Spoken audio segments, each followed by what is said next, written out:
हजारों मामूलों के पैरों पर सर झुका रहे टीवी अक्सर अखबारों को कोई ऐसा आदमी न मिल जाता जो उन्हें सिरात मुस्तकीम पर गामजन करे। ऐसे में रहमत इलाही मुतवज्जो हुई। अब दिन और शरीयत का मौसम बाहर आया और इंसान मन के साथ आया कि शमनिस्तान आलम गुलू गुलजार हो गए। शरीयत हक़ खुशबू चारों तरफ फैलने लगी। यानी पैगंबर आखिर ज़माना आदि और रसूल सरकार दो आलम जनाब मोहम्मद रसूलुल्लाह सल्लल्लाहु अलैहि वसल्लम की काबिल और हुकूमत के रहने कर इस दुनिया में तशरीफ लाए। अब दुनिया वालों के पास एक ऐसी अजीम हस्ती आ गई थी जो हक और सदाकत के अलग वरदारों को आखिरत की कामयाबी की बशारत दे रही थी।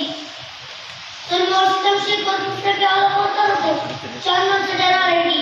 अब एक ऐसा इंसान इस दुनिया में आ गया था जो इंसानी शक्ल में होते हुए भी सराफा रोशनी था, जो इंसानों के साथ रहता, शादी किया करता, खाता और पीता था और जंगल में सफेद सवारी करता, मस्जिदों में वाज और तकरीर से कीड़ों को महल के साथ करता।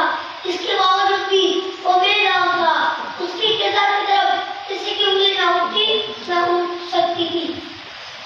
राज़े मुस्तकीम के आशिकों को अब एक नमूना मिल गया था।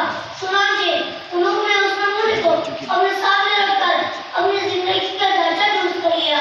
आइए आप और हम अल्लाह से दुआ करते हैं कि वो हमें भी उसी के रास्ते पर चलाए। आमीन।